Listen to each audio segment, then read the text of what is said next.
Thank you very much, Alan. Now move on, and so I'd like next to invite the Honourable Natasha McLaren-Jones to come up. She is the Parliamentary Secretary for Health in New South Wales, and she's going to do the official opening. Thank you.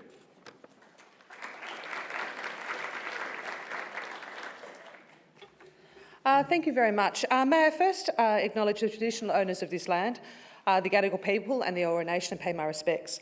I'd also like to thank Uncle Alan Murray for the welcome to country. I'd also like to acknowledge the wider CEC team, researchers, presenters and delegates from across New South Wales, along with Keith Hill, Head of the School of Physiotherapy and Exercise Science at Curtin University, and obviously Professor Stephen Lord, Senior Principal Research Fellow at Neuroscience Research Australia. It is wonderful to be here to give the opening remarks at the New South Wales Falls Prevention Network Forum. It's an honour to be able to represent the New South Wales Government, but also the Minister for Health and Medical Research, the Honourable Brad Hazzard, who unfortunately couldn't be here today, but sends his warmest regards, and also the best of wishes for a successful forum. Today's event is very important for the future of falls prevention in New South Wales. As a former registered nurse, I am proud to be able to join with you and acknowledge the significant work being done to improve care of older people. Over the next 5 years, people aged 70 to 84 will increase by 22%, and people over the age of 85 will increase by 12%. By 2030, a fifth of our state's population will be over the age of 65. No other single cause of injury, including road accidents, costs the health system more than falls. Each year in New South Wales, falls lead to approximately 27,000 hospitalisations and more than 400 deaths. Unfortunately, more than 1 in 3 people over the age of 65 experience a fall at least once in a year, and the rate is higher in aged care homes and hospitals. As the experts in your field, you are best placed to support healthy ageing and, more specifically, to help reduce the incidence of injury from preventable falls. There are more than 350 people here today, with many more joining via web stream, and many of you have come at personal expense, but all share the same passion to share best practice in fall prevention. Coming from a rural community, it is fantastic to see the network is also running 2 rural forums later this year, one in Dubbo in September and the other in Ballina early in November. Today's forum provides an important opportunity for participants to come together and share best practices in keeping our seniors healthy and independent, as well as share the latest evidence-based falls prevention strategies. You certainly have a jam-packed agenda examining the critical role newer technologies can play in fall prevention, discussing the importance of addressing fall prevention risks, factors particularly for seniors with cognitive impairment and mental health issues. Learning ways to keep people active, including roles of balance training, can also help improve fall prevention. Keeping our seniors healthy and well in New South Wales is of particular importance for the New South Wales Government, and our efforts to support healthy ageing is guided by the New South Wales Ageing Strategy. A key goal of the strategy is for our senior citizens to live active and healthy lives with improved physical and mental well-being. An integrated and collaborative approach across hospitals, community, aged care and other settings is essential, which makes it incredibly encouraging to see delegates here today from all areas of care. The Falls Workshop will provide a summary of methods that have been shown to reduce falls and highlight some of the successful local initiatives. The Exercise Workshop will discuss the latest research on the role exercise in fall prevention and ways this can help to be applied to older people in the community and also residential aged care. The Mental Health Workshop will encourage participants to recognise the mental health needs of their older clients, to identify their unique fall risk factors and to provide strategy for managing these factors. Physical activity is an essential component of healthy community. Promoting an active way of life is critical strategy to maintain health and quality of life as we age. New South Wales Health, through the Office of Preventative Health, is providing a range of initiatives for increasing physical activity amongst our seniors. The Staying Active program provides seed funding and support to exercise professionals to provide and deliver physical activity programs for adults over the age of 50. Since 2014, 90 exercise professionals and organisations have established new programs, increasing the number of community-based physical activity opportunities throughout New South Wales. The Stepping On program is a statewide, free community program aimed at preventing falls and maintaining independence. Since 2009, more than 2,700 programs have been delivered across New South Wales in 15 languages, with over 30,000 participants completing the program. The Office of Preventative Health also continues to build on the work of the Commission in further developing the New South Wales Active and Healthy website. The website provides information for general public and health professionals on healthy ageing and has over 1,000 exercise programs listed across the state. Users are able to network with more than 40,000 other users across the website each year. Before I conclude, I want to thank all of you for your contribution that you are making to ensure our seniors are healthy and ageing well. I wish everyone an insightful and inspiring forum, and I encourage delegates to think about how the learnings from today can be applied to your particular area. Thank you very much.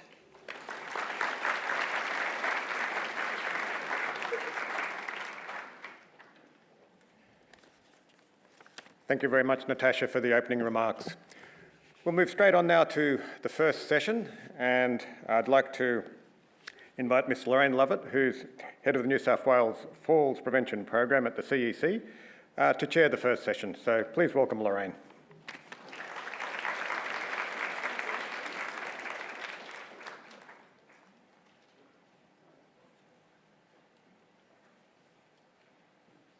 Good morning, everybody. It's just fabulous to see you all here this morning and our large numbers. And I'm going to ask the usual question, who's here for the first time? Raise your hands. Isn't this fantastic? So our reach is getting bigger each time and people are getting more involved in driving improvements for the care of older people. So we just ask you now, as you're learning today, to take those learnings back to your workplace or wherever you are, and your relationships with older people that you might meet on a day-to-day basis, and encouraging them in an active and healthy lifestyle. So I wish you well in your networking today. I'm going to introduce now the Pam Albany Lecture, and this lecture honours the late Pam Albany, a passionate advocate for accident and injury prevention in various work roles. She was the key facilitator for promoting evidence-based practice through New South Wales, and in that, the development of the New South Wales Falls Policy and Falls Prevention Network that we hear today. Today, the Pam Albany guest lecturer for 2019 is Professor Keith Hill. He's the head of the School of Physiotherapy and Exercise Science in the Faculty of Health Science at Curtin University. The title of Keith's presentation today is Balancing Acts, Gaps and Opportunities for Fall Prevention in 2020s. Thank you, Keith.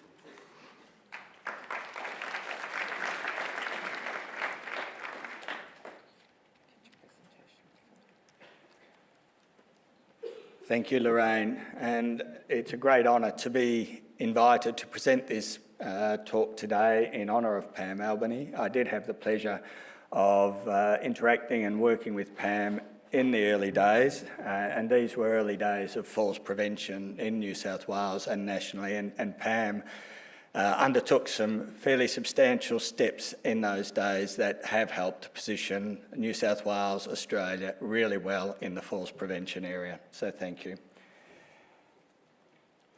So I've been asked to talk a bit about gaps and a little bit about solutions, but in the discussion with Lorraine and Esther, there was a long list of things that they asked me to try to fit into half an hour.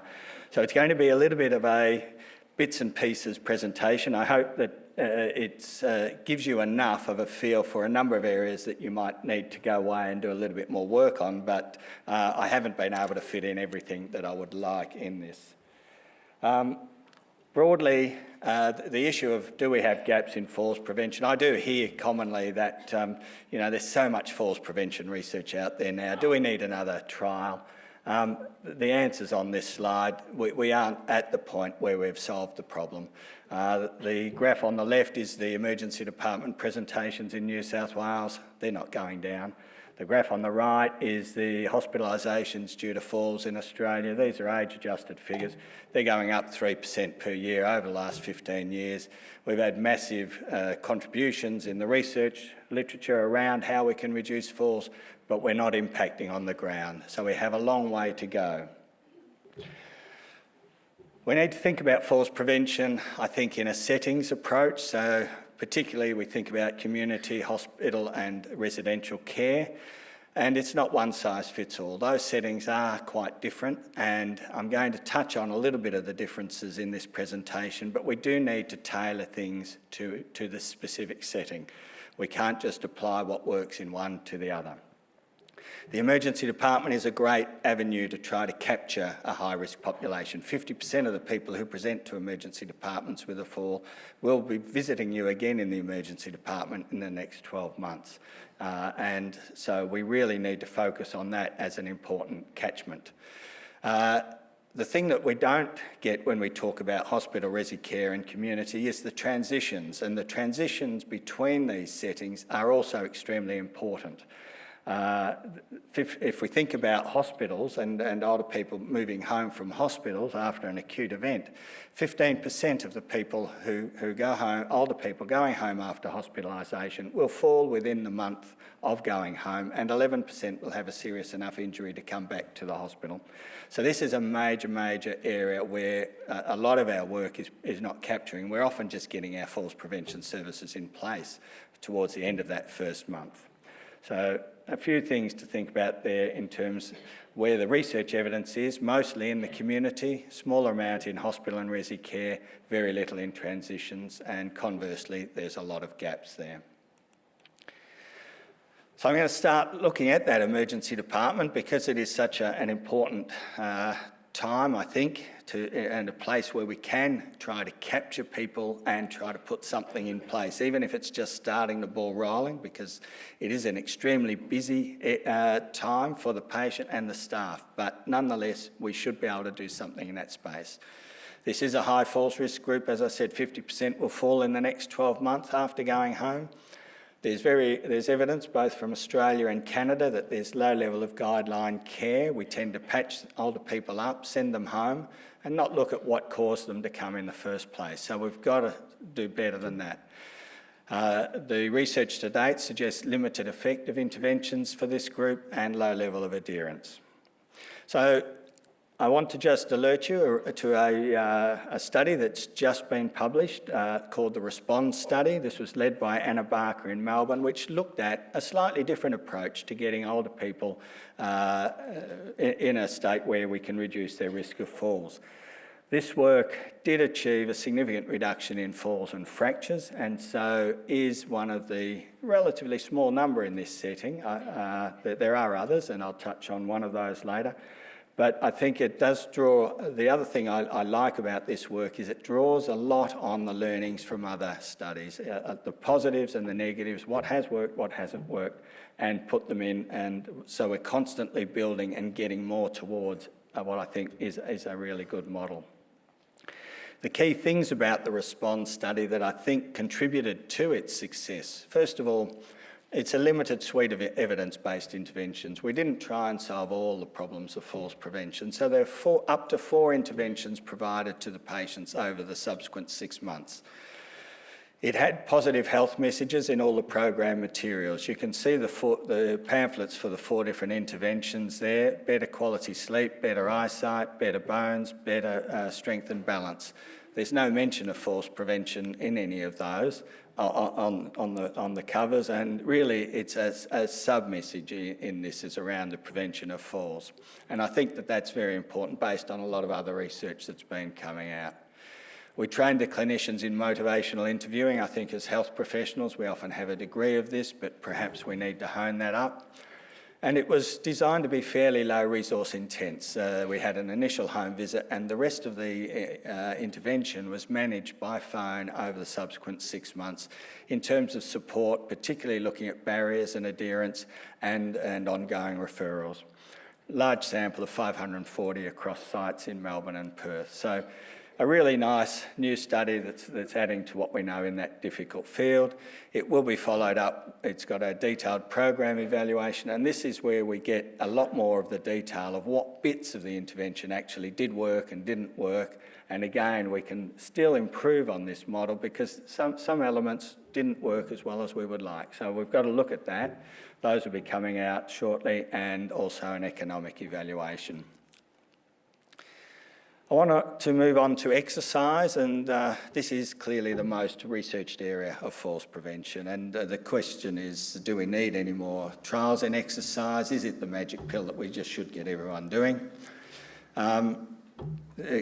Most people in this room would be aware of Kathy Sherrington's work with a meta-analysis that showed there are 86 RC randomised trials in this work, mostly in the community. And what Kathy tried to do is tease out what are the key elements that make an exercise program more likely to work or not. And the clear elements were, has to have a moderate challenge to balance, and that would reduce the risk of falls by over 20%. It had to be fairly intense, and the suggestion's 3 hours or more per week, and that would, if you've got that element in your program, you're likely to reduce your falls by 30%. And if you combine those, an even bigger effect. So this is all good. It tells us what we should be thinking about with the exercise programs, because not all exercise programs have the same effect. But the big problem we've got, and there's been work by Sam Nyman that's looked at the participation in all of the successful randomised trials, and even in the more recent trials, we always have problems with reach and sustained participation. So we've really got to still think about how we can improve things in those spaces. I want to touch on a couple of elements of exercise that perhaps may not be everyone's top of mind when you think about exercise. This is some work done by a podiatrist, Martin Spink in Melbourne, who looked at a sample with disabling foot pain and high falls risk. The intervention was threefold. Every person in the study got an exercise program, but it was purely foot and ankle. And you can see some examples there, working the intrinsic muscles of the feet as well as strengthening and flexibility around the foot and ankle. The other elements of the program included having a $100 voucher for new footwear if footwear was a problem, and if needed, a new orthosis from a pain management point of view was provided. But those were to small subsets of the population. Everyone got the exercise, and it had a 36% reduction in falls. So I would argue that in addition to the traditional thoughts of how we do our balance training and so on, that we probably should put a little bit in there around the feet. They are the interaction between the support surface and ourselves, and clearly they do play an important role in exercise. Again, I think we've got to think a little bit laterally around the type of exercises and what might be appealing and different for older people. This is something that's starting to become more common. Certainly in Perth, there's quite a bit of excitement around, and councils are putting these senior exercise parks in. They're purpose-built exercise parks, a bit like a child's playground, but the equipment on them are targeting balance, strength, function for older people. And they're exercising outdoors, so you've got the added benefit of vitamin D. Very little research in this space, and it's often the case the practice leads the research. Some work done at Victoria University showed significant balance, strength and mobility improvements in a small sample, high level of completion and adherence, and well accepted by older people. And because of this growing number of councils getting involved and installing these, there is a need for research. This work did not include falls as an outcome. It was too small a study, so that work needs to be looked at, but also in terms of how will people with mild balance problems manage on this? What needs to be put in place to make it safe for the broader community? So there are some new studies underway in Melbourne and Perth, and I know there's been interest in New South Wales, but I'm not sure where that's at the moment. So with exercise, we've got a lot of choice. With those 86 trials, and there's even more now, home-based, group-based, supervised, unsupervised, Tai Chi is great form, the LIFE program. There's all these options that we could choose. So as clinicians, we should not be saying to our patients, okay, I'm going to give you a home program to do. We should be talking to them about the different options that they could take on board, and perhaps even change these options over time to try to give them a better level of variability. Because we are not getting through to older people generally. This was a study in New South Wales, large study, looked at what is it that older people do from a falls prevention exercise point of view. The thing that is most commonly done is walking. 80% of older people walk on a regular basis. We know walking is fantastic for a whole range of health benefits for older people, so we don't want to be saying don't walk, but for falls prevention, it does not help. It does not have that challenge to balance that Kathy's work highlighted that we need. So we need people to walk and to do exercises that are beneficial from a balance point of view.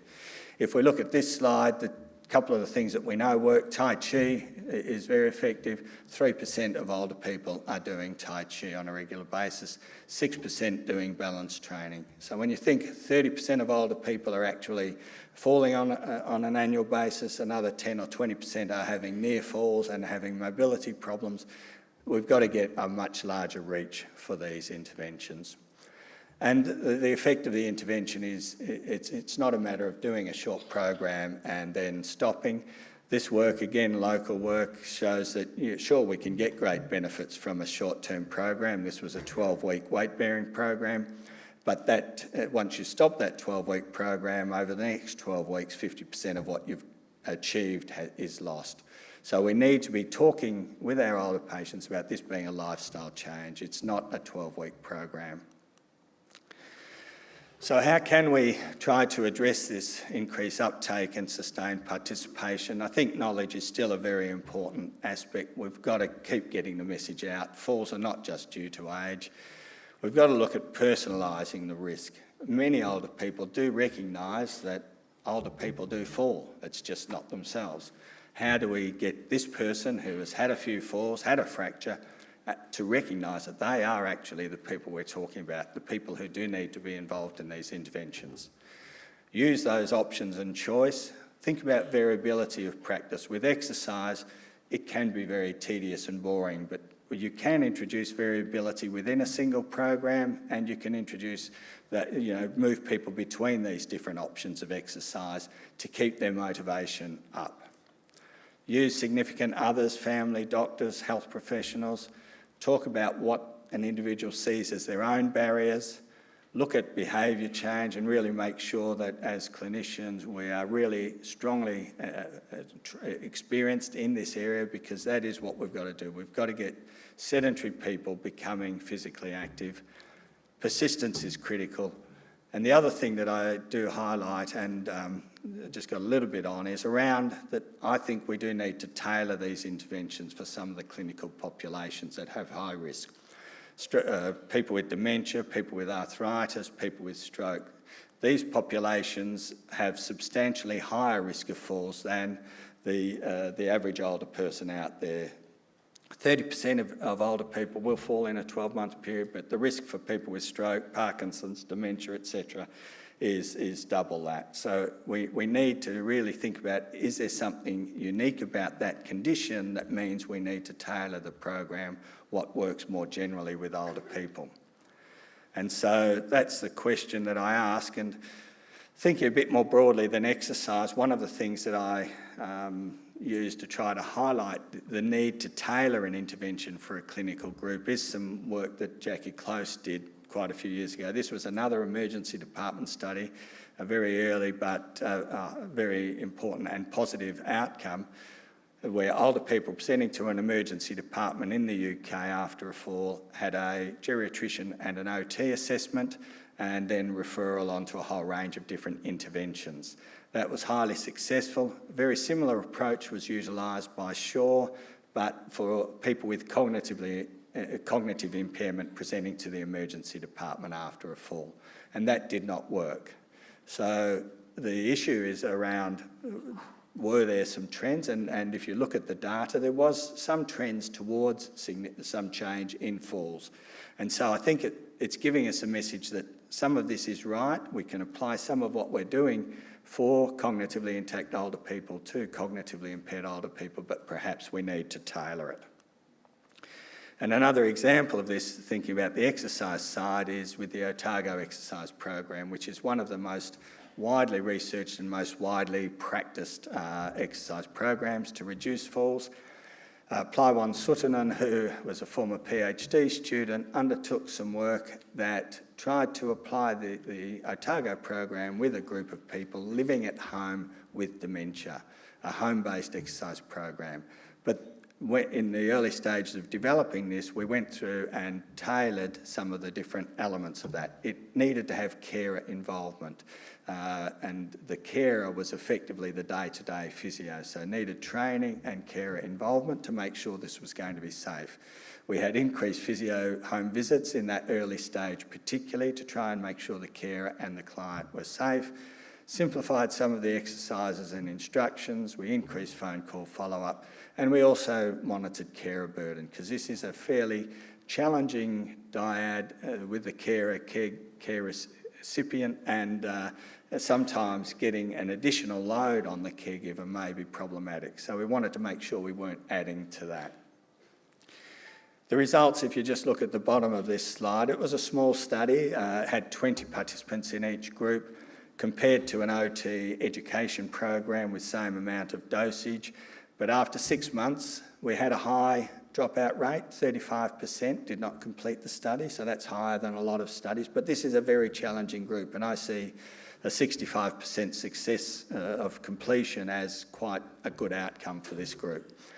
A high level of adherence for those who did complete the study, 83% completed the program to the level that we wanted them to. Importantly, no injuries or adverse events. That's a really big issue with cognitively impaired patients, and particularly exercising without direct supervision from a therapist. Achieved significant improvement in falls risk and balance, and we did not increase carer burden. So some really good outcomes, but based on tailoring an existing program to a high-risk clinical group. And just to finish off with people with dementia, we're starting to see, this is a fairly young area that we don't have a lot of good trials in. The most recent review showed 7 randomised trials, fairly small studies by falls prevention standards, but they did have an overall effect of reducing falls by 30%. So an important area for further work. Just moving into residential care, the most recent Cochrane review on hospital and residential care came out last year. Residential care is a very high falls risk setting, and there's been 28 new randomised trials in the 6 years since the last one, so it's not really a strong growth in research. But overall, the findings of that review were the majority of trials had high risk of bias and particularly relating to lack of blinding, with few exceptions, the quality of evidence in either the hospital or the residential care settings was generally rated as low and very low, and really very few areas where you could come away from this review and say, this works, I'm going to apply that in my setting. If we think about exercise, I've showed you how wonderful exercise is with all those randomised trials. In residential care, there's about 8 or 9 randomised trials. And at the bottom of this slide, of the forest plot, here you see the overall effect. If it's on that line, there's no effect. And there's absolutely no effect of exercise in residential care. Now, I don't understand that, because we have some very frail, high-risk, cognitively impaired people living at home who have been the subject of exercise interventions that we know work. In residential care, this shows that they don't work. So there are a number of issues: the type of intervention, the sampling, targeting the intervention to the sample is important.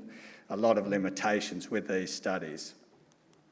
But you are going to hear some wonderful news this afternoon or later today from Jenny Hewitt around a new study that is going to show that this is not this is really a case, I think, where the research hasn't been that well designed in terms of what we see in the Cochrane Review, and we need good, large, well-designed studies, and Jenny's going to give you the results of one later today. But overall in residential care, the evidence is, despite it being a very high-risk population, the only things that came out really positive were vitamin D supplementation for people with low vitamin D, some evidence to support multifactorial interventions, but really an area where we need a lot more research. And if we think about hospitals, I call hospitals the last frontier in falls prevention. They're a very challenging setting, very short length of stay, staff variability, patient mix changes very quickly. All of this means you've got to get your falls prevention in place virtually as soon as the patient walks in the door.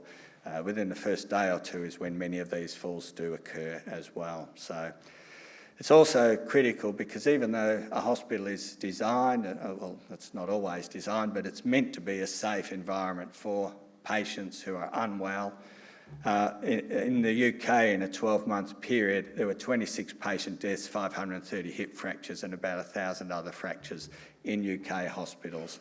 So that is a really facts and figures that we really need to look at trying to change. That's far too high a rate of falls and injuries occurring in hospitals. Just a couple of things that are happening, again, thinking a little bit differently. We know from a large randomised trial that bed chair alarms don't work the way they're currently set up and applied. There's a large randomised trial being conducted, led by Renuka Viswanathan, which is finishing in July this year, which is using a different form of sensor technology, aiming to improve on the high false alarm rates with bed chair alarms. It's got an intelligent sensor system which is able to be tailored again to the individual patient needs. And so hopefully this modified version of sensor technology might help, particularly with high-risk cognitively impaired patients in hospitals. In hospitals, we also need to think about what it is around how we do things, what we do with our patients, because sometimes some of those things may actually increase the risk of falls. Some work that was led by Chris Toy in Perth, in an acute hospital in Perth, looked at what is the magnitude of bed moves in high-risk patients and what is the effect of that. We often institute bed moves for patients from a safety and a falls risk perspective is often one of the motivators to think about a patient being moved from bed A to bed B. This work looked at a high-risk population, older people who had a high risk on hospital admission, high falls risk, so it's not every older patient. There was an average of 2 bed moves, but some patients had up to 8 bed moves during their hospitalisation. That is way too high a number of bed moves. Bed moves occurred throughout the day and sometimes at night, in the middle of the night, patients being woken up and being moved, which is not acceptable, not patient-centred care. Non-fallers in that sample had around about 2 bed moves per episode, and the fallers had a substantially higher level of bed moves. And when we looked at what the effect of every bed move was, it increased the risk of falls by 50%. So every time we move a patient, even if it is to try to reduce their risk of falling, that move is having an effect of increasing the person's risk of falls. So this work highlights, even though there are very good reasons why we move patients and we need to move patients in hospital, a few things that we need to consider because of that association with increased risk. Is the bed move essential? If it is essential, is there someone else who could be moved? Is there a lower falls risk patient who could be moved rather than a high falls risk patient to get the same effect? And if not, if the bed move does have to happen, staff need to be aware that just by doing that, you are increasing the patient's risk of falls, and you need to therefore have a higher level of vigilance once that bed move has been made. So I've taken you through a fairly quick walk around when evidence, some of the bits and pieces of evidence. Stephen's going to give you a much more comprehensive picture of what there is in the evidence. But we do need to look at differentiating when there is no evidence versus when there's no effect, and that work in residential care about exercise highlights that to me. The plot that I showed you shows that exercise doesn't work, but to me that is largely an indicator of the quality and the limited nature of the exercise trials that have been done. Need to think about other levels of evidence than randomised trials that can help to inform us if we don't have good evidence. So non-randomised trials, program evaluation, qualitative trials, draw on evidence from other settings, but do be cognisant of those setting-specific factors, and also best practice guidelines can also help. The last thing I want to touch on is the cohort that is changing over time, and this is the baby boomers becoming our older population. And the first part of the baby boomers has moved into older age. The gentleman on the left-hand side of this slide is my father. He's a typical older cohort person. He's reluctant to see a doctor. He doesn't seek additional advice, second opinions. He doesn't use Dr. Google. He has a low level of focus on health promotion, prevention. I'm on the other side with a few of my colleagues who are in that early baby boomer range, and the question is, will we be different? And I think as people working in this area, we need to think about cohort differences. Some of the very old people you're seeing now are not going to be the same as the very old people you'll see in 5-10 years' time. I've put down here some of the positives that may come out of the baby boomer population, that they are more highly educated, more health literate, tech savvy, affluent, questioning. They will benefit from a fairly strong health promotion focus over the last 20 years and have a strong desire for independence. But there are some negatives, and even though I've got, for example, tech savvy is what you're exposed to now, and the way technology is changing over the next 10 years, I think I may struggle with keeping up with that. And so it still may be challenges that we need to think about. We also need to remember that even though these are the general pattern of the baby boomer population, it's a very diverse population. There are some of the baby boomer population who are not tech savvy, not health literate, and so on. So there are things, particularly with technology, that we may be able to apply, but there are a whole range of other things that might help us as we go forward. So just keep in mind around the changing cohort.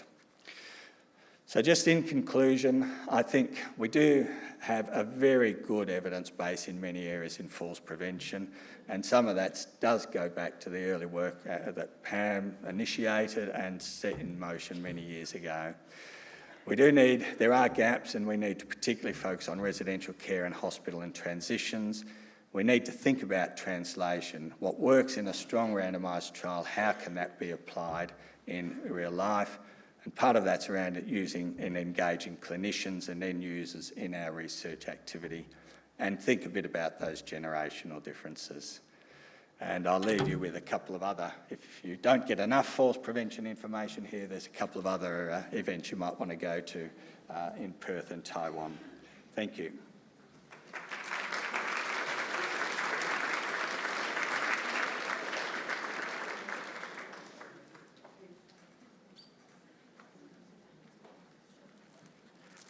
Thank you, Keith, for that very helpful transition through the evidence and the challenge for us into the future. I'm really pleased to see the Respond paper finally coming. We've been waiting for it because some of the biggest challenges that some of us are trying to focus in is that transitions, particularly people in our ADs and where they transition to, whether into the hospital and how we manage that, how we manage them going home, and how we build capacity for appropriate support services. I think too that the challenge around just how we think about what we're doing on a day-by-day and incorporate best practice or evidence, I think is really important, and letting go of the things that aren't working. And I think that's a big challenge for us all to be cognisant of in our day-to-day. Technology is going to be really useful for us into the future, and we're waiting for that because many of us know that some of the new hospitals that are being built now are complicate care, where we don't have direct observation. We're going to have to look at different ways of using technology to have safe care for older people as well. So Keith, thank you very much. Here's your special award for Pam Albany Guest Lecturer, and a little gift for you as well.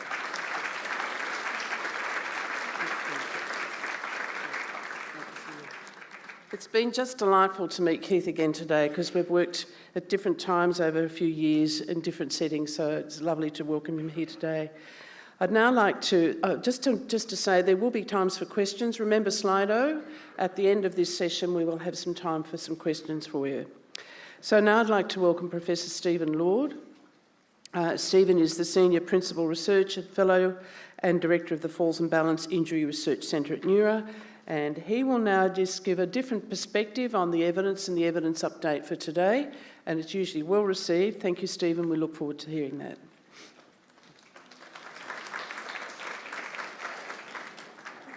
Great. Thank you very much, Lorraine. And I'd just also like to thank Keith. That was really great, really comprehensive talk. My talk will follow on from it it's going to be quite different. My task is just to draw attention to a few different areas of interest. But when it comes to the end, I think it will really reinforce what Keith has said in his overview. Okay, see this, the various topics that I'm going to talk about today, and I'm going to start off with the interesting area of reactive balance. So some experimental work has been conducted, and this has shown that just a single session, by exposing people to a perturbation, it might be a slip or a trip in the laboratory, can dramatically reduce such falls. So these falls in the laboratory can be reduced substantially. And two randomised controlled trials have actually been conducted now that have gone on beyond this, because it's one thing to prevent falls in a lab and preventing falls in the real world. So this is probably the most exciting one of them all. It involved a reasonably good sample size for a fall prevention study of 212 people. And the intervention is very, very different to what we normally consider to be adequate for an exercise intervention. That is the big dose that is continuously used throughout the year. This is a single session of training. So those in the intervention group were exposed to just 24 slips on a slipping tile. The control group just had one as a comparison. And then, so the slip itself could be locked down if it was not going to create a slip, and it could be moved lead-free if it was going to induce a slip. So this is basically the setup here, and the top row is how a person walked along. They were exposed to the slipping tile, and they would have fallen into the harness. That was on exposure 1. And down the bottom, we have, say, exposure 24, where the person strikes the tile and recovers well and continues to walk. So what happened in terms of this study is, on the left panel, you've got the number of people who fell on the first slip, and it was about 50% in the intervention group, the same for the control. But at the end of that one-day training, none of them fell. So that was good. And so did that generalise to the real world? And in this study it did. If you look at the right panel and the far right dot points, that indicates that the control group had a fall rate of 35%, followed up for a year, and that compared to 13% in the intervention group. So a remarkable difference and a significant one. So Keith mentioned the magic bullet. Is this it?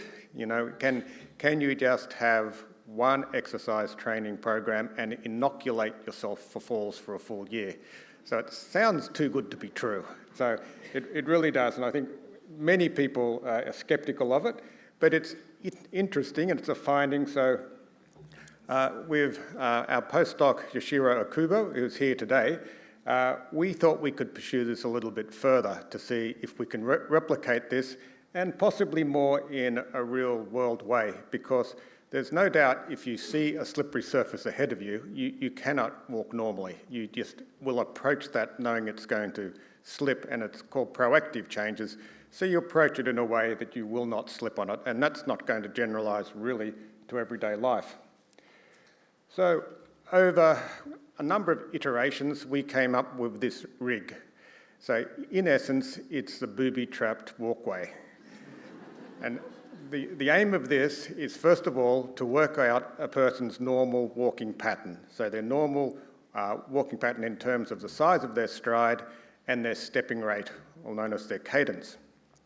What we did then was, over this walkway, we put down a series of black and white tiles, which was the person's normal step length. So we didn't want them to slow down. We also had them walk to a metronome, so that regulated their stepping rate too. So the size of the step and the rate at which they stepped were regulated as much as possible. So what happened was, over this walkway there were two hazards. Some of the boards could spring up at no notice, so it would induce a trip, or one of the tiles could be let loose on bearings, very low friction bearings, move with the person and create a slip. That's moved on. So basically, sorry about that, it's moved on by itself. Yep. Okay, so that's basically the pattern. So we basically have that, and you can imagine that the other thing about it, because it's on these boards, it is possible to move the hazard. So we could move, the person could be exposed to a slip or a trip, and we could move it so the hazard could be in the middle, close or far, and it could be on the left and the right leg. So you can imagine what it might feel like when you're exposed to this. You're in a harness, I must mention. It's a very good and safe harness that takes the full body weight, and we definitely express that and get a person to try it before they start. So that's basically what they are exposed to before this intervention. So what was the intervention? So we're still in the pilot stage, so not a full randomised controlled trial with falls as the outcome, but 44 community dwelling older people so far. It's not just a single session, it's 3 to expose people to this more in a slower, methodical way. So initially 20 slips and 20 trips in the second session, then on the next day it's a mix of slips and trips, so people will not expect what was coming. So what did happen? At the post-assessment, there was 51 falls occurred, and there was a difference between those in the intervention group and those in the controls, in that there was basically 60% fewer falls altogether. This is in the walkway, on the walkway in the intervention group, and that was reflected pretty much also in terms of a reduced number of slip falls and a reduced number of trip falls. So it is encouraging, and it's encouraging us to go a little bit further with planning further studies with falls as the outcome. But I'll just give you an idea of what it was like so you can see the exposure. I've got in this first one on the top, a person's first attempt at a trip.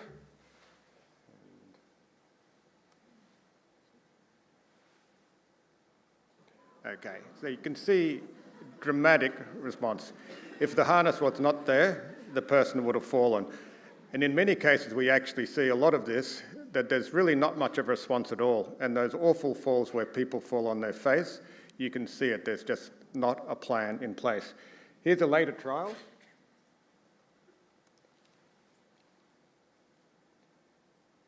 And a recovery. So it's still a trip for sure, but it's a recovery. In terms of a slip,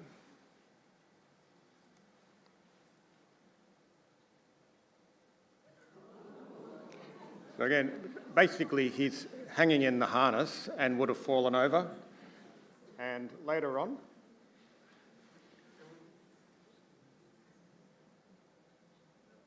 it's controlled it. So it shows that in the laboratory, you can make a difference. The big question is that going to generalise beyond the lab and last for a while? And that's what we plan to do into the future. So that's what's a laboratory-based experiment. Can this sort of, for the here and now, what can we determine what's useful for clinical practice now?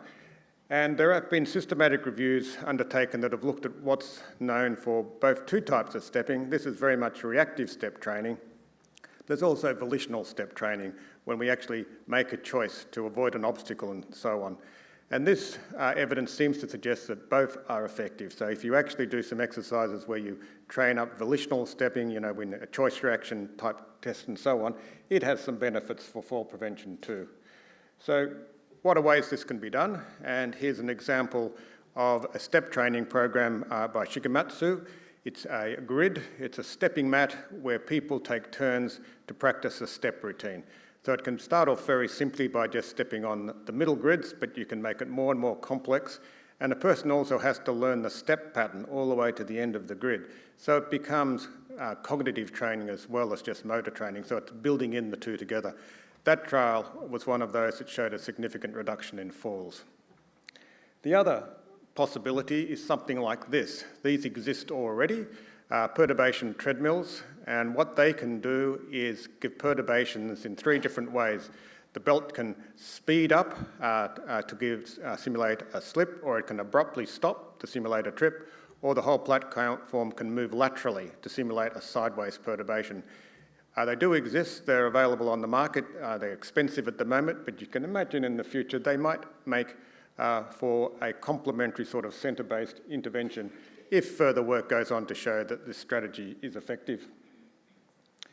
So that's in terms of one aspect. Moving on now to exercise, and Keith mentioned this is a recent paper that tried to look at what are the enablers to people maintaining exercise participation, and this is the particular case after they've finished a structured group-based exercise program. So these 2 main objectives really, it was qualitative review, so it was looking at the barriers and facilitators for continued participation. And it looked at all of the available studies that have been conducted that did this sort of qualitative review. So quite different to just looking at quantitative statistics. It was based a lot on interviews and perceptions of older people who'd finished programs.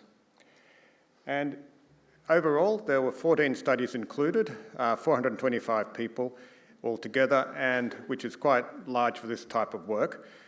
Most were conducted here in Australia, the UK or New Zealand, so I guess it'd be quite representative of the people we see. And out of this, there were 3 main themes that came from the work.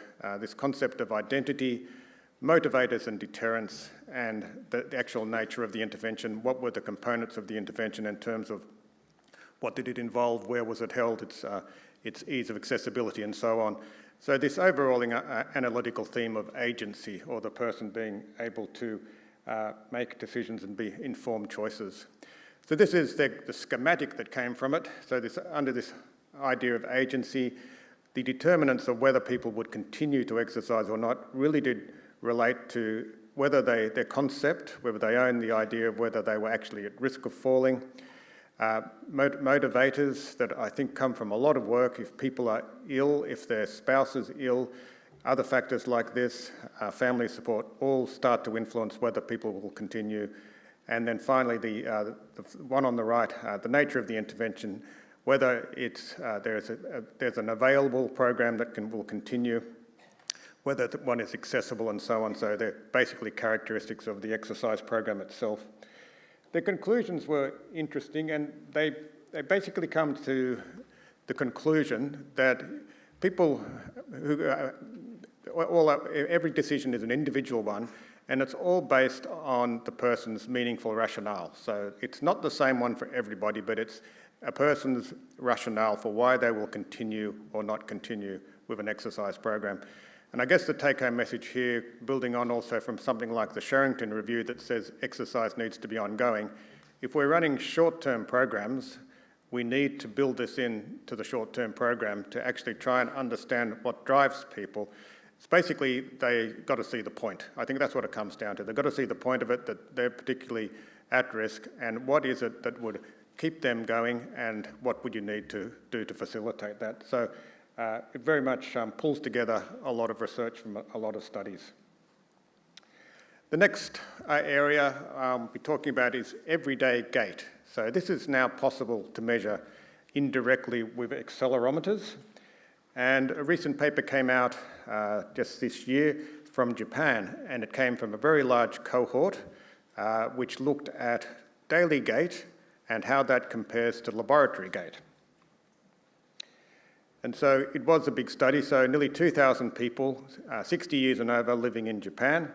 They wore an accelerometer around the waist for 2 weeks, so that's a very good period of time. I think about 1 week is generally sufficient to get a pattern for everyday activity, so this was a good period of time. And they estimated gait speed with an algorithm. Now, you can't actually measure gait speed directly with an accelerometer because it can't actually measure distance. You'll have to derive it. And when they did their confirmatory work, they found that there actually was a systematic error and they underestimated gait speed from their algorithm by 14.3 centimetres per second, which is a significant amount, so they added that to everybody's estimate of everyday gait. But even so, what they found is two main things. If you can see on the scatter diagram, there's an association there between daily gait speed on the vertical axis and in the lab gait speed. There is an association there. It's a significant one, but it's relatively weak. It's 0.3, and you can see that by the pretty big scatter. But overall, it does give you an indication that everyday gait does measure what you might find in the lab. But the other aspect of it, which is what others have found too, is that it is slower than what you measure in the laboratory. So in effect, or in the clinic. So what that really does indicate when you measure gait in the clinic, it's not usual gait, it's their best gait. So that's people are doing their best walk. So that's the other factor that came from this study was it does decline with age. So that was some indication that, you know, it is a meaningful measure and a complementary measure. So that's basically the conclusions there. It does decline with age, and maybe it's helpful for, you know, measuring functional abilities. This is similar to some work that Matthew Brodie conducted at Neura, and also work from basically a number of countries around from Europe as well. And the aim here was to do a similar thing, this time wearing an accelerometer around the neck. So this is a convenient way to measure walking stability for the person because it's easy to put on. And got one disadvantage is that it's not as steadily positioned as something you might strap to the person on a belt. Even so, it was possible to get some meaningful data out of the accelerometers. And this was a study conducted in older people, mean age of 75. But in addition to going through the 1 week's assessment of walking, a number of sensory motor psychological factors were also looked at to see if the week's worth of gait was also associated with these important risk factors. And basically there were some significant differences. So in addition to showing age-related changes, this measure of daily gait did differentiate between those who were fallers and non-fallers, in this case determined retrospectively, in a number of measures. So lower gait endurance, higher variability of gait, and lower between walk adaptability, another measurement of steadiness, but not so much total steps or cadence. So there were some significant differences between the fallers and the non-fallers. The study didn't attempt to measure gait speed directly, but measured other factors like intensity of gait through cadence and length of walks. There were also some other correlations between these gait measures and age, body mass index, medication use, disability, concern about falling, poor executive functioning, and physiological fall risk. So they do measure a range of other established fall risk factors.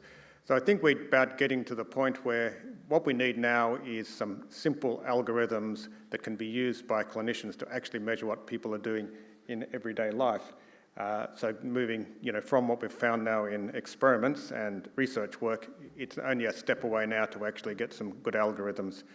Here's an example in this slide that just shows the difference between someone who is a faller and a non-faller. And the top graph represents variability. And this is a little different to other measures. It's actually how variable was each individual walk. And the non-faller basically has most of they're mostly not variable walks. So very repeatable, very variable, very steady. But you can see there's a shift to the right in the person who was a faller. Most of the walks were more variable. So the pattern of the distribution has moved to the right. In terms of cadence, that's stepping rate, there's an interesting comparison. If the faller on the right just has the standard sort of normal curve, they've only got one way of walking, one way of cadence. The non-faller's got two ways, and this is basically the same as in younger people.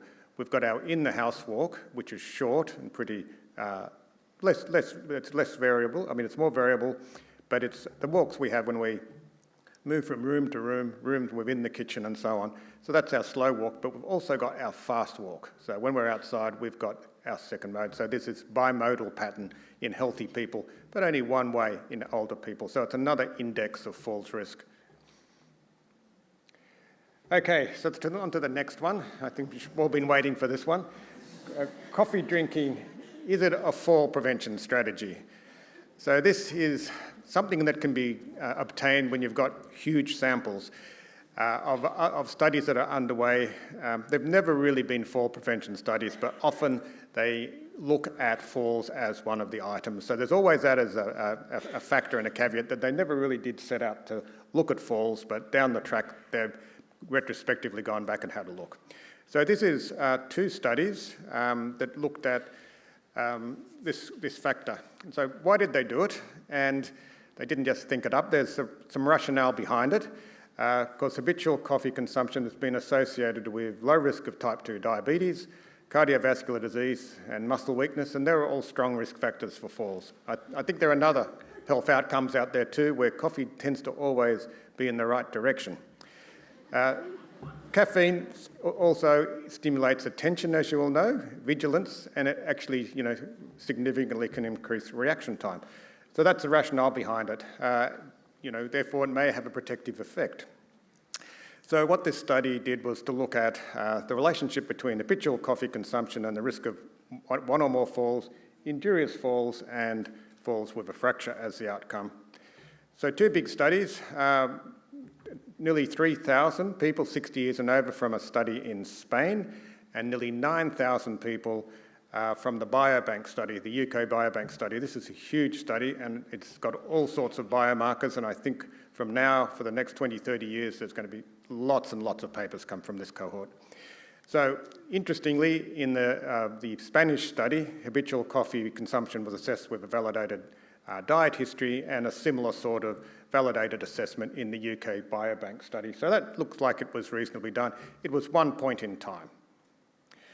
So what about falls? So this is crucial to see if this is a relevant and valid way. In the Spanish studies, falls were reported at wave 2 and wave 3, so that's over 2-year periods, but just with a single question. So it's prospective that falls were measured later, but only with a question over the last year. And asked with a reasonable question about how many times have you fallen since the last interview. So it's prospective over 2 years. A similar sort of thing in the UK, but twice again people were asked did they fall in the past year after they had the assessment of coffee. Interestingly, down the bottom though is something that both studies did. They wanted to exclude frail people and previous fallers, so they're out of the study. So in both of those, so that has some big effects on the results. So altogether, this is the interesting fact. So in the UK study, in the Spanish study, 793 reported a fall. So that's 29%, so quite a believable statistic. But in the UK, only 199 out of that 8,000, so that's 2%. So that's a very low proportion, and interesting to see why that would be. Okay, but in terms of the main results, so we've got people who are 60 to 69 to begin with, and we've excluded the frail and we've included the past fallers. But having said that, what does it show? Well, basically about a 30% reduction in fall rate in the coffee drinkers. So it's the same for 1 cup, it's even more the case for 2 cups. And so they find a significant trend for more coffee. So there was not enough injuries. It was also the case for injurious falls. There was no effect for fractures in the Spanish group. The English group had too few people. Second to last dot point though, they controlled for caffeine. So decaffeinated coffee did not prevent falls. So it's something about the coffee itself. So it's not a randomised control trial. There are a number of caveats, but no indication that you can't enjoy your coffee this morning. So to conclude, this is what we normally finish up with. It's based primarily on the best evidence, and that's the Cochrane reviews. The second, third and fourth one are the recent trials. They have not covered every aspect of fall prevention in the community, so sometimes we need to resort to the 2012 one for factors such as studies that have looked at visual interventions and also podiatry, etc. So I've used the usual gold bar evidence. So it's if there is one good RCT that's found an effect, it gets the single gold bar. If there are two and they're showing much the same thing, 2 gold bars. The gold bar evidence is multiple RCTs showing the same thing or systematic review evidence. So first of all, in the community, we've got exercise. So this is pretty clear.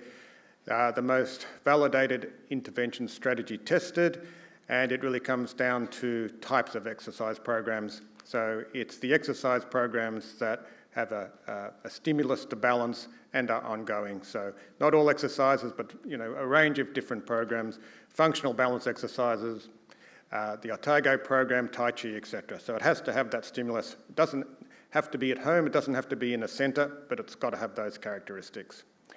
I've added their voluntary and reactive step training. There is that one RCT, and maybe it has scope to be included within exercise programs in the future.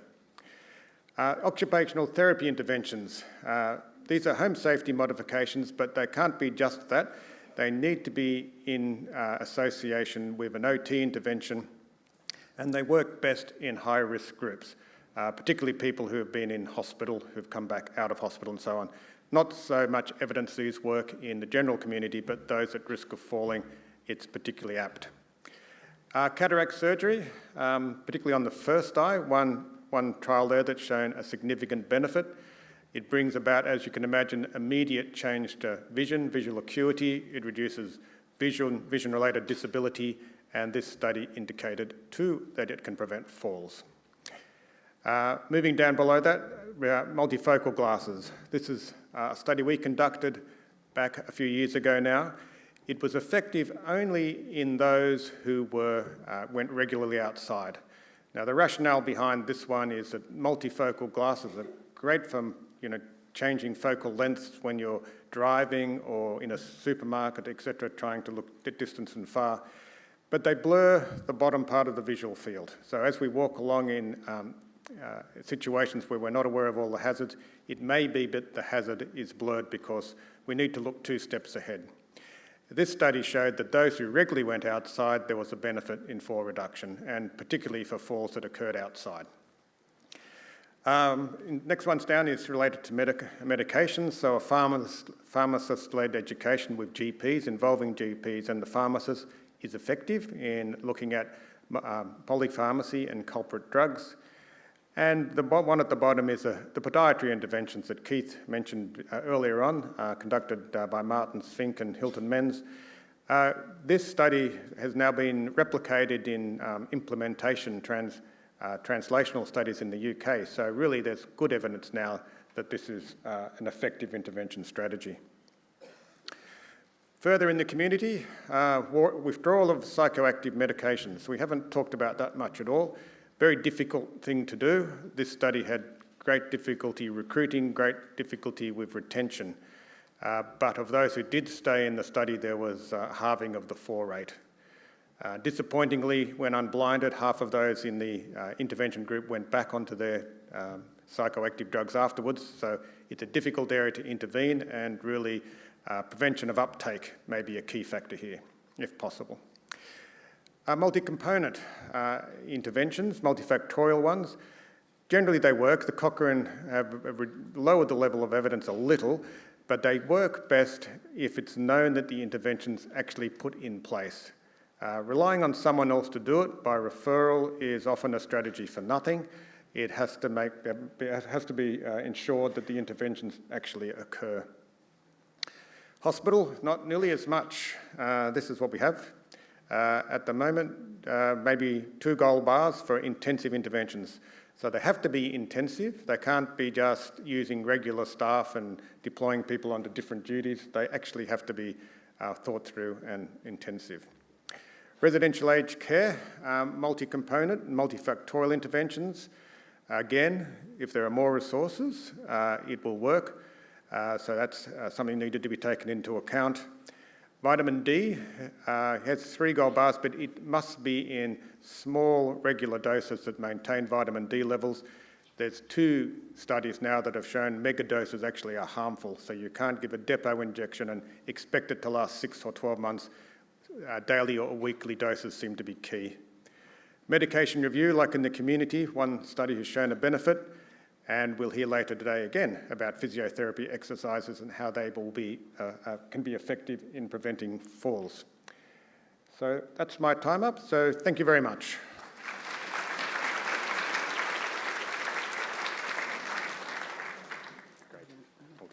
Stay here.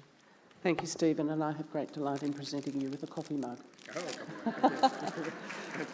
Now, just before we all move off to morning tea, we've got a few things to do. We've got some Slido questions, so I'll ask Steph to come up. And are there questions for Keith as well? Yep. Keith, would you like to come up so we can... Yep, that's next. I don't go anyway. You do this. So I'm actually, I don't know if you can hear me. We're going to have a panel discussion this afternoon, so any of the questions that we don't get to this morning, we will save till then. As Steve won't be here for the panel discussion, we'll make sure that we get most of the questions in for Steve. Before I read any from Slido, have we got any questions from the floor for Steve or for Keith?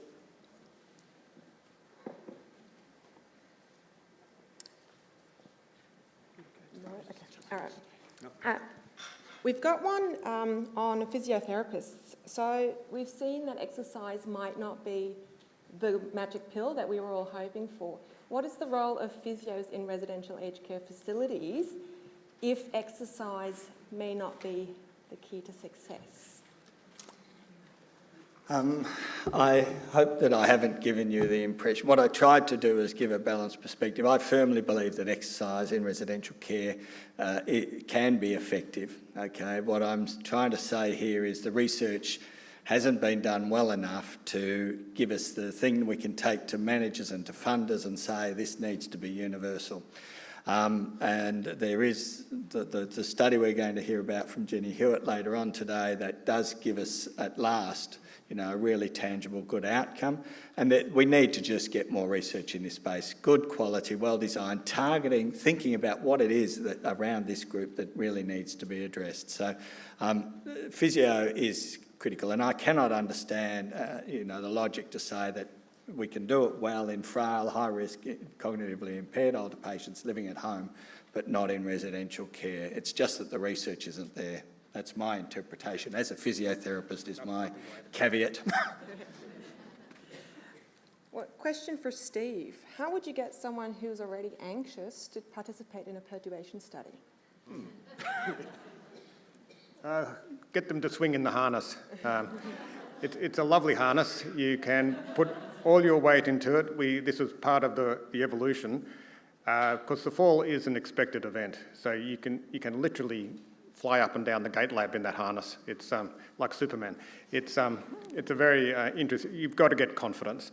No doubt, you know, fear of falling and anxiety is a risk factor for falls. If you were going to do perturbation training, you'd have to do it in a very gentle way, in a predictable fashion, so people knew exactly what to expect and ramp it up very slowly. It is a critical thing. It's kind of like very much, you know, almost like a postural stress test, and it just really does indicate if you're likely to fall or not when you have that first trial. So you do it very slowly and in a way that tried to bring up confidence, I think. Can I just add, you wouldn't suggest psychoactive medications?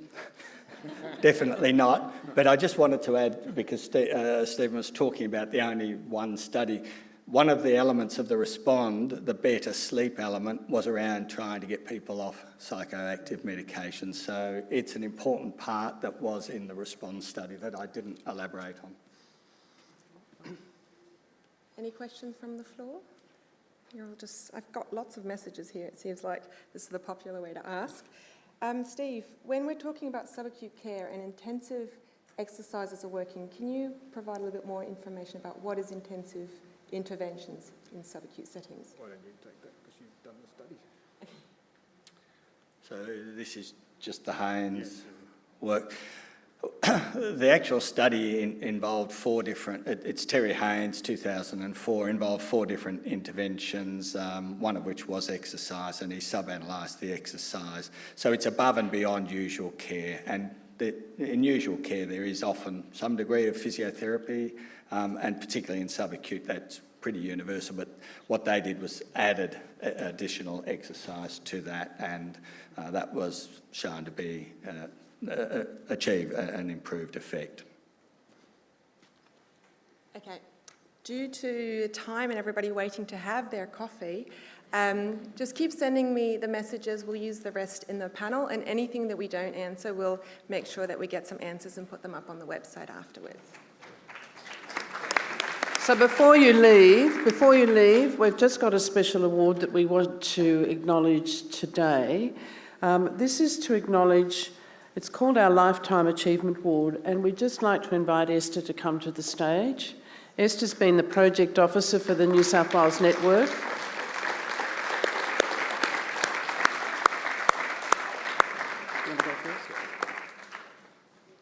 I mentioned at the beginning, I think we've had 26 such meetings, and Esther's been in charge for the last 14.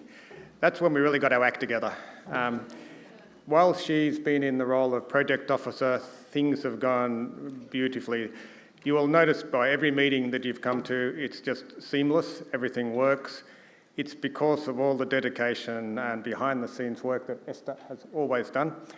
There's not just this component, every other aspect of the network has worked like this, from her production of and maintenance of the listserv to conducting those very difficult mini-reviews that we do together, through to all the other aspects, running the rural forums.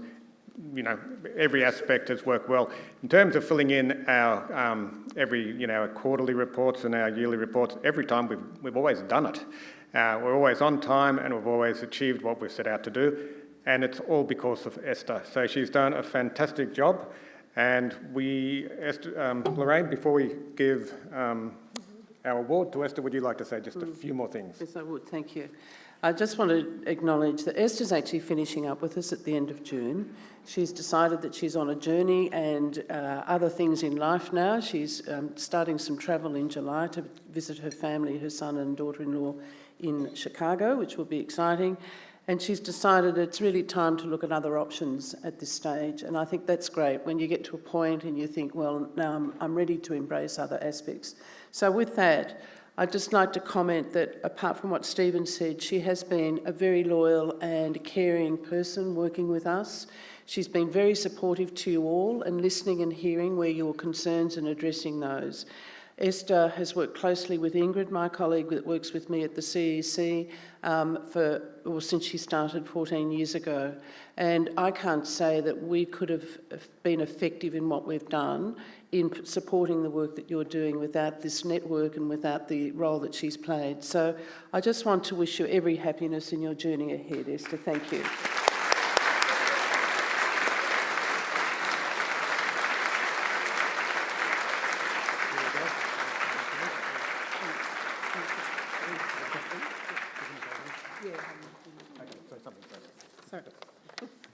Just a couple of words. I will let you get to wanting tea. I just want to thank you all. It's been an absolute privilege for me to work with such dedicated and enthusiastic health professionals that you all are. And I've really enjoyed the last 14 years nearly. It's been a fantastic experience, and I especially want to thank Steve and Lorraine for giving me the opportunity to work in this area. I come from a microbiology background, so very different, but I have a real passion for public health and health promotion, and so this has really has helped with that passion. And Steve and Lorraine have done a lot of fantastic work too in and around falls prevention and translating research into practice, which again has been another passion of mine, and really pursuing the better care of the older person. And I know that that's the bottom line for all of you, is to ensure that those people in your care are better cared for. So thank you all. I want to thank you. It's been such a privilege to work with you all. Thank you.